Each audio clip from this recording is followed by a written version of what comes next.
Hello, everybody, and welcome to Turning Towards Life. This is Lizzie and Justin from Third Space, and we are here again for another week of conversation. And welcome to all of you, wherever you are, all over the world, and spread through time because of the magic of podcasting and YouTube. And welcome, Lizzie. It's really, really good to be with you again. You have brought us a wonderful source for us to talk about, which we'll come to in a moment. But just to say to everyone who's with us, the way this works is every week we take a rich source of thinking or feeling, idea or exploration.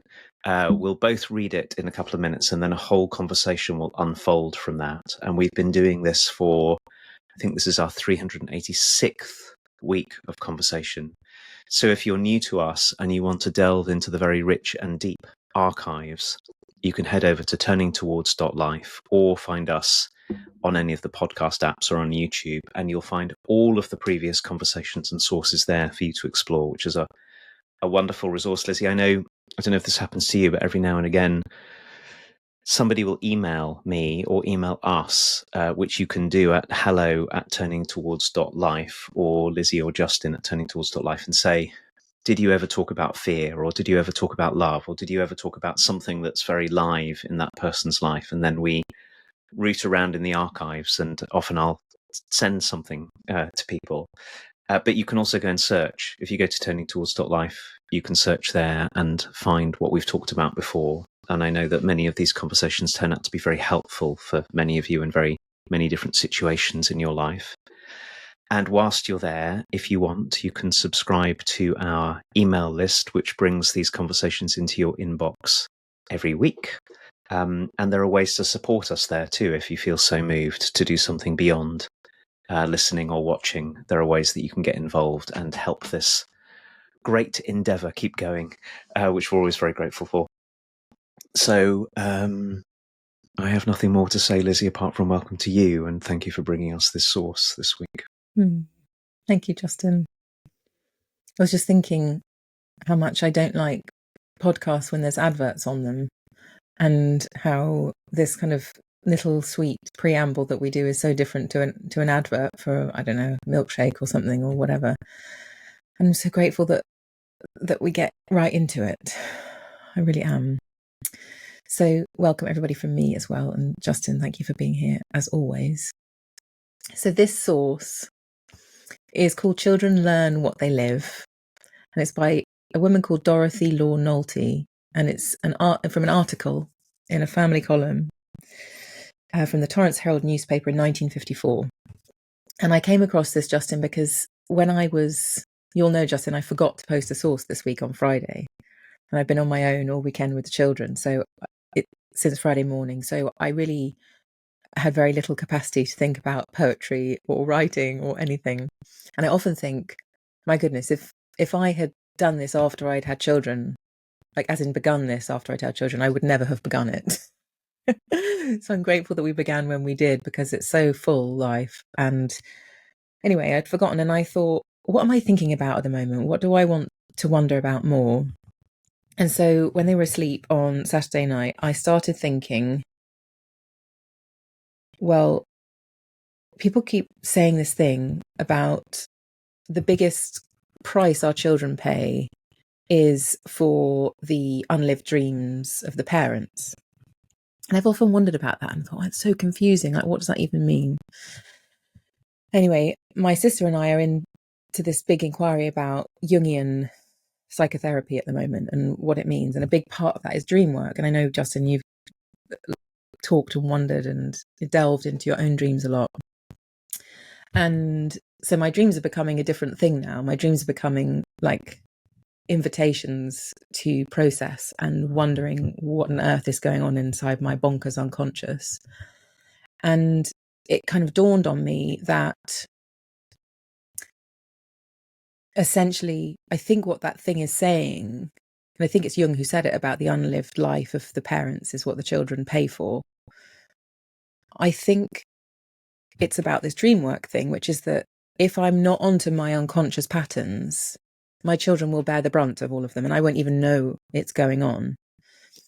And I brought this source not only because I'm parenting, because yes, I am, but that's not the first port of call with this source. I would really like us to listen to it, Justin, from the point of view of our inner parent.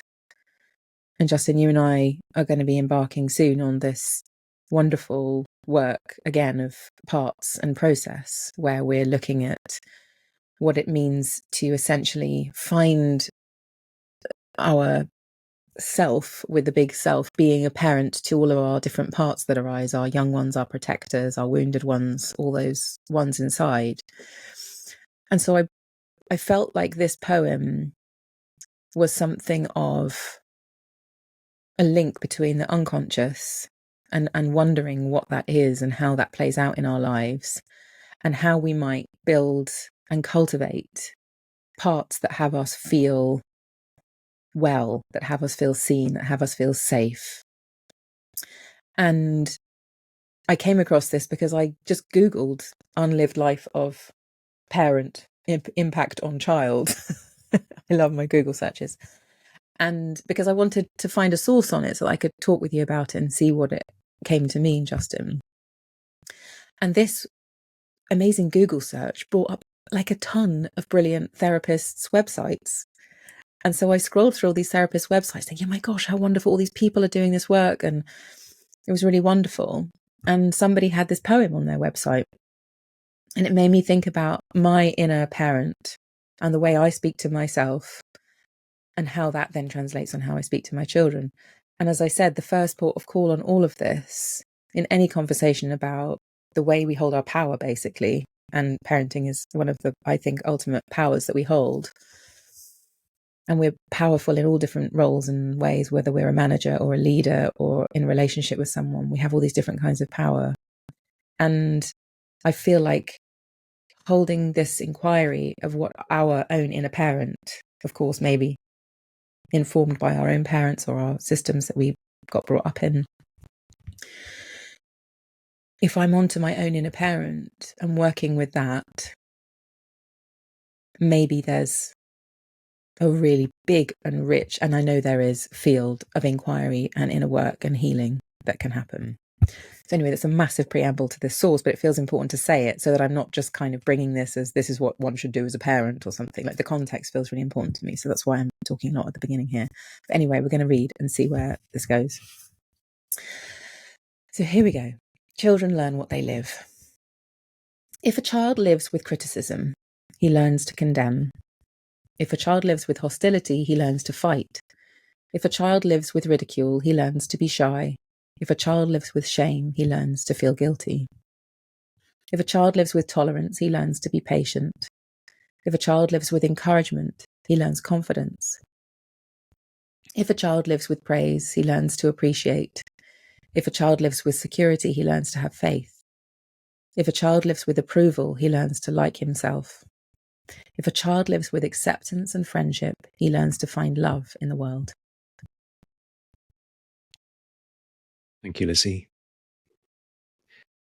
So as always, I'm going to read it too. And a reminder that if you're listening or watching with us, you can find this on the turningtowards.life website or in the show notes that go out in all of the different forms or in our Facebook group. So this is Children Learn What They Live by Dorothy Law Knott. If a child lives with criticism, he learns to condemn. If a child lives with hostility, he learns to fight. If a child lives with ridicule, he learns to be shy. If a child lives with shame, he learns to feel guilty. If a child lives with tolerance, he learns to be patient. If a child lives with encouragement, he learns confidence. If a child lives with praise, he learns to appreciate. If a child lives with security, he learns to have faith. If a child lives with approval, he learns to like himself. If a child lives with acceptance and friendship, he learns to find love in the world. Thank you, Justin. So all the bits I said before, I would like to say again, in a way. But when you were reading, the thing that arose in me is I often wonder what kind of pattern gave rise to the things in me. Like, how come I feel ashamed of this? Or how come I feel guilty about this? Or how come this makes me want to fight? Or how come I feel so judgmental about this thing? And what I really enjoyed about this from Dorothy is that it kind of helped me link certain things to happenings in my life. And in a way, it's all in service of things becoming conscious that haven't been conscious before. So when I feel into my shyness, I was literally, as I was reading this, feeling into these different aspects of myself. I could feel all of the ways that I had felt ridiculed when I was little, and I hadn't linked them to my shyness necessarily. And then this shame and guilt one, it's like, oh my gosh, yes, I can feel that when there was a kind of atmosphere of shame, I couldn't help but feel anything but guilt, because the partner to guilt is shame. And so I found it really enlightening to look at each of the lines and think, my goodness, when the soup I was swimming in was that, I couldn't have been anything other than that, because it kind of determined and gave me the space that was the shape of guilt to be in when there was an atmosphere of shame. And so then I also wondered about all of the more wholesome parts of this, of appreciation and faith and liking oneself and patience and confidence. And I could also feel all of those things too, that there was a way that this was pointing to both the places to heal, but also the places to appreciate. And I liked that there was a kind of inequality about it. Like, my unconscious might hold, I mean, goodness knows, my dreams are so out there and strange. I sometimes do not know whether they're just a strange fancifulness or something that I don't know. And other times I can feel the meaning in them and the symbolic stuff in them and whatever. But I like that this had both this invitation that I could be unconscious about all of the security I experienced, and I could be unconscious about all of the shame I experienced, and that there's all these different aspects of life that, when partnered this way, would be is a really useful and helpful uncovering of some happenings and patterns in me that then show me to myself, that it's brought to the light. And then as that happens, I can then see that playing out with my relationships in the world, specifically and especially where I hold a certain type of power. So I'm very kind of shaken, if you know what I mean. Like, you know, when you read something and it kind of like unsettles the bottom of the lake, so it's now kind of murky, where it was quite clear before. And the clarity is really welcome, but also the muddiness is really welcome, because it kind of means that something is being uncovered, something new is happening in my inner world, where I'm like, I don't know anymore. What if I start to look at shame and wonder about guilt? It's like a whole load of mud gets thrown up, and I wonder what's there.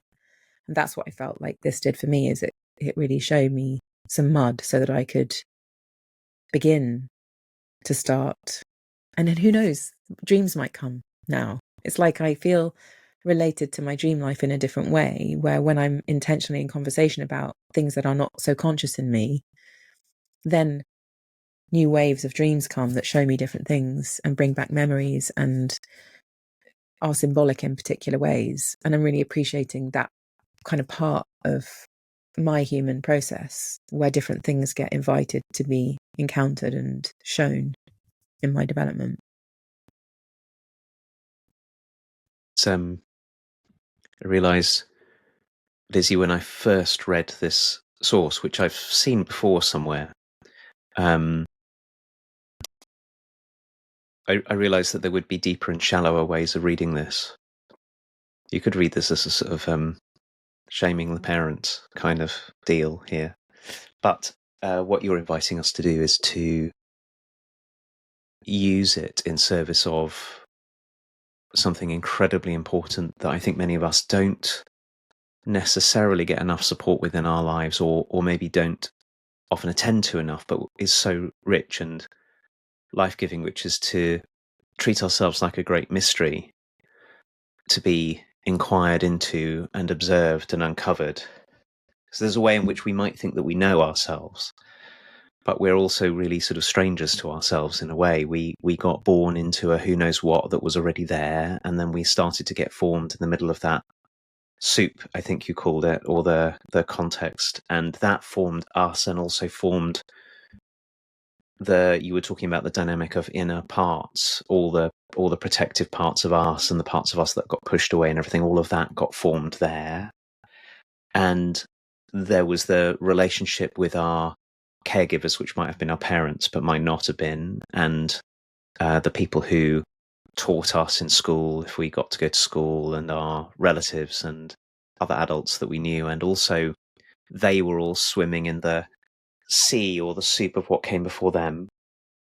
And so we think we know ourselves, but actually we got formed in this great mystery, and there's such value then in looking and wondering with great patience and attention and curiosity to see what gets revealed, either by patiently observing, or by writing, or by asking other people to talk to us about us, or by inquiring into the very particular kinds of dreams that get evoked in us. It's all such rich territory. So I'm really glad for your invitation to read this like that, because that's not the only way to read this. And what I got thinking about whilst you were talking was, oh, of course, there are questions for me to ask myself about all the places where I condemn, or I fight, or I'm shy, or where I feel guilty before I've even opened my mouth.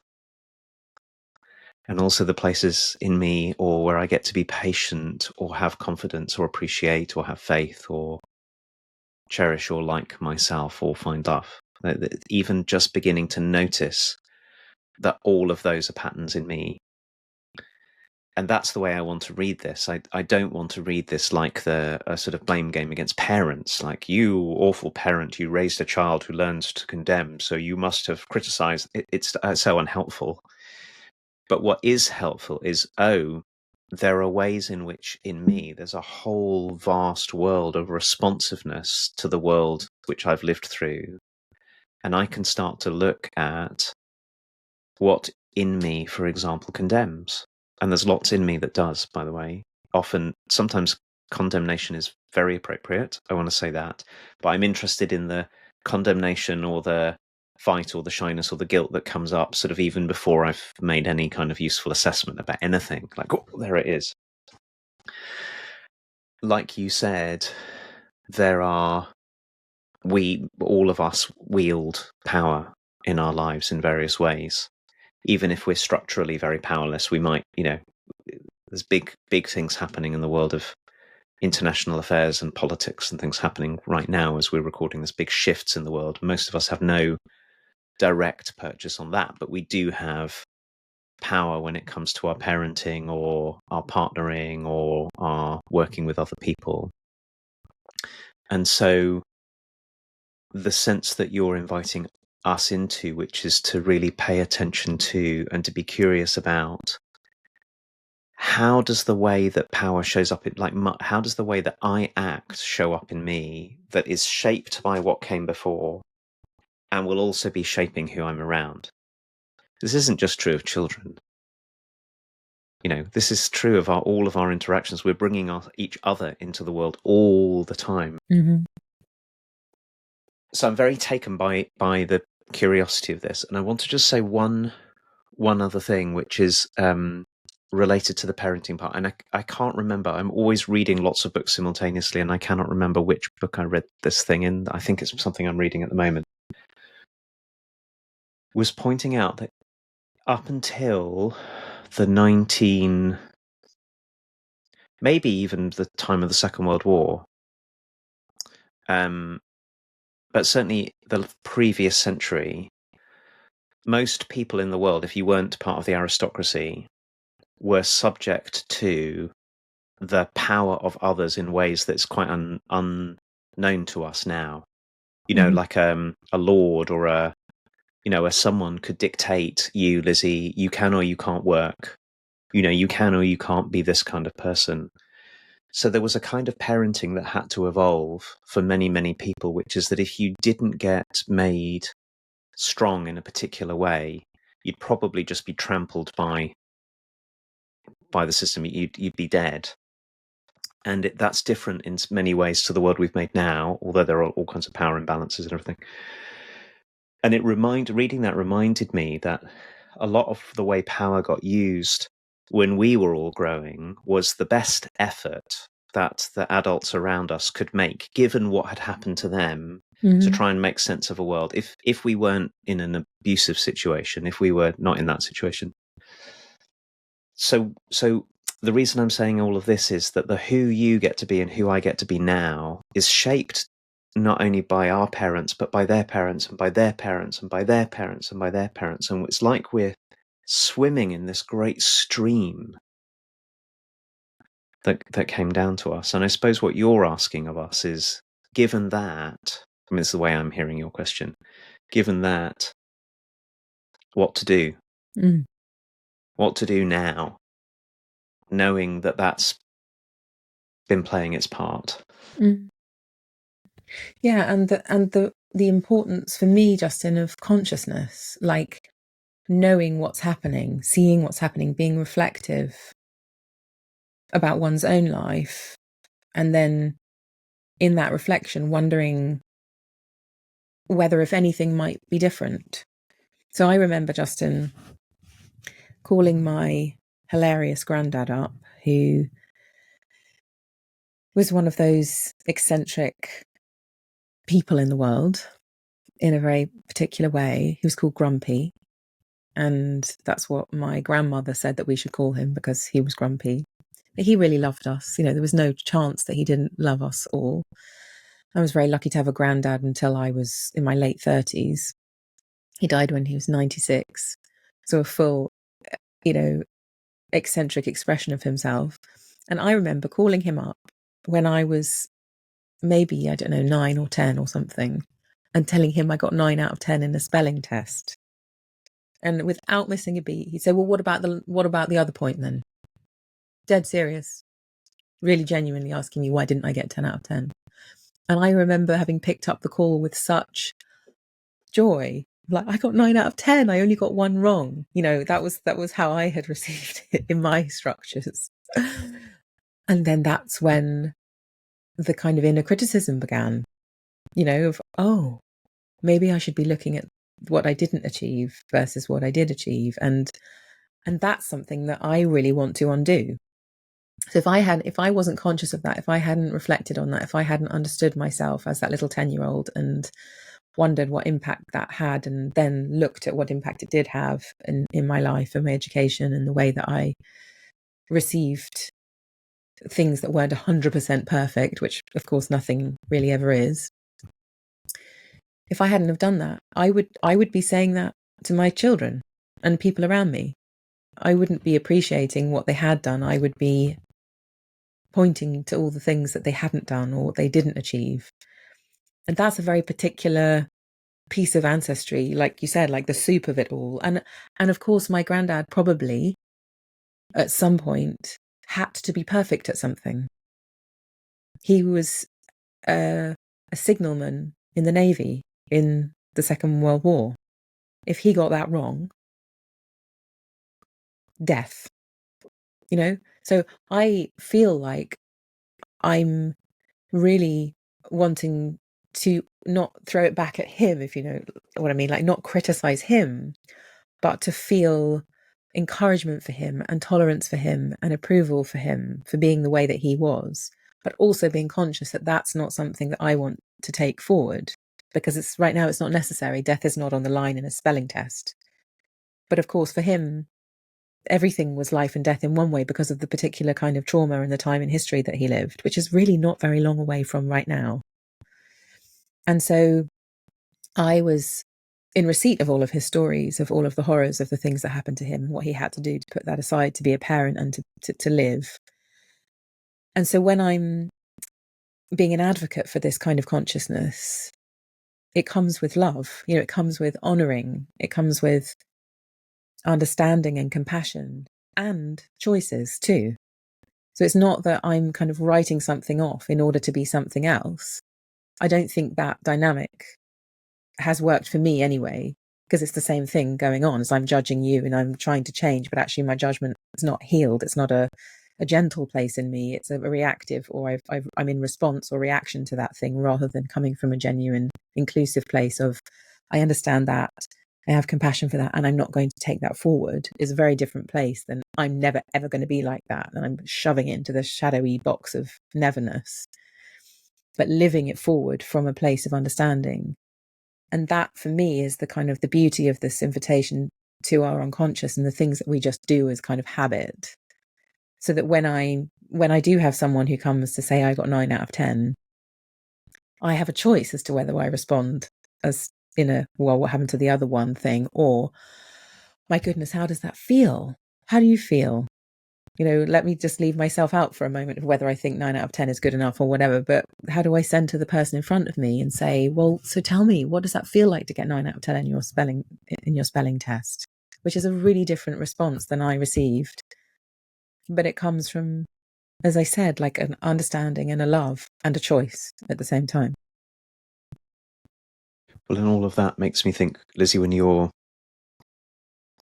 talking just now about the kind of attention you might bring to someone else when they come to you with this, and that your response to them of, what are you experiencing now as you're telling me about your 9 out of 10 in the test, is an enormously respectful way of inviting somebody else to be attentive to their own experience in a way that we're not when we're running on automatic. If I come to you and tell you about 9 out of 10 and I'm actually embarrassed and ashamed, whatever you say to me is likely to be shaped by my own in embarrassment and ashamedness. And if we have the kind of relationship where you can say to me, what's it like to say that? And I can say, gosh, actually, Lizzie, I feel very proud of my 9 out of 10, or I feel something in me feels a bit ashamed about it because I didn't get 10 out of 10.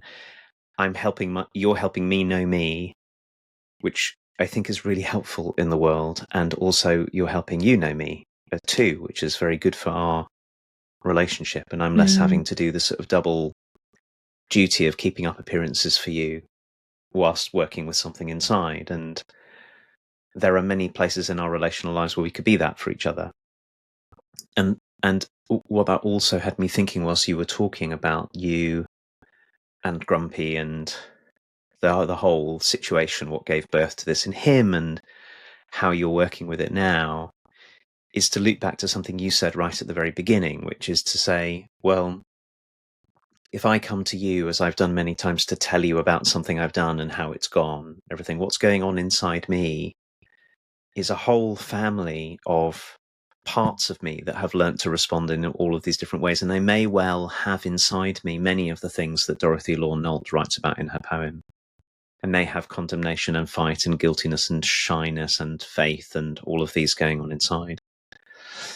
You said something like,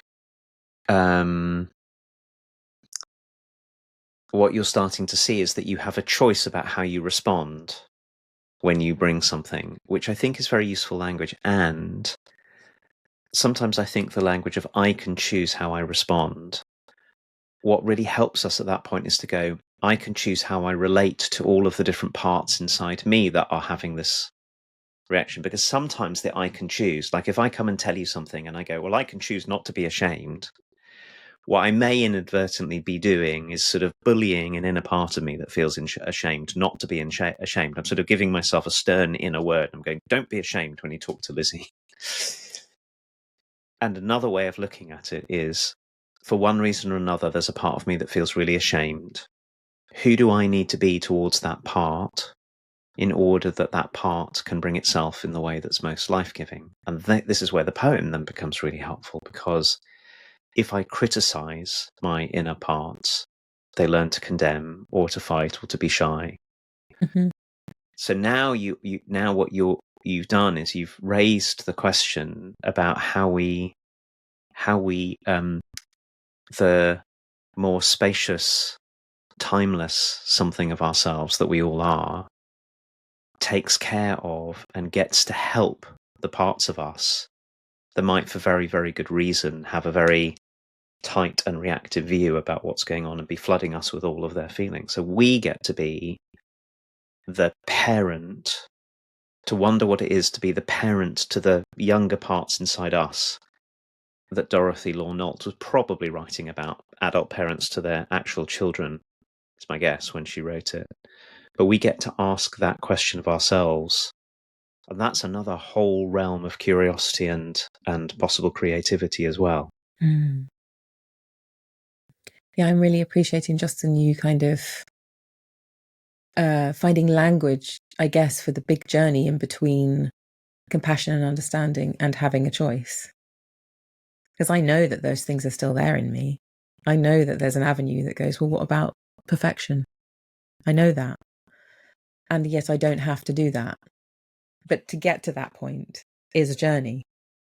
And I think one of the journeys that has really served me is all of the parts work that you and I know about, which enables me to find all of the attributes, if you like, of a life-giving, wholesome, healthy, psychologically sound parent on the inside of me, and asking that part of me how it would relate to 9 out of 10.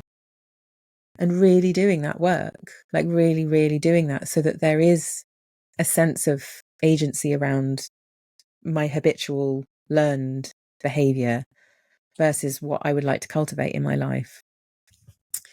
And I'm really receiving this whole, we can't just choose. And I totally agree. Like, there's so many times where I would like to be able to choose and I can't. And that's when I know I need to do some work. So when I can't make the choice, or it feels like I have to beat myself into submission somehow in order to make the choice, and it doesn't feel good and it doesn't feel possible or sustainable, that's the kind of, I need to go inwards. Something needs to happen here, because there's some reactivity in me that's calling me, maybe from an unconscious place, maybe from a bit more conscious place, that I need to turn towards myself and my essential self in order to find the voice, the feeling that has a sane response, that has a loving response, that has a life-giving response, like you said. And then that shows me how to deal with the situation. Like, there's so much within me that I didn't even know was within me, that is that softness and is that kindness and is that strength, and whatever's called for seems to be here. But it's only here if I'm consciously turning towards it and I'm taking the invitations that my life is giving me, where I'm reactive or defensive or critical or whatever I'm being, taking those as openings, taking them as opportunities to do the work in service of me being in the situation next time and having some more agency than just coming out with my habitual same old self, which plenty of the time happens. So I'm feeling the hopefulness of what we're given here and what's possible, that we could entertain and nurture this relationship to self, and have faith and trust that there's something here that really can help us. And thank goodness that that's true.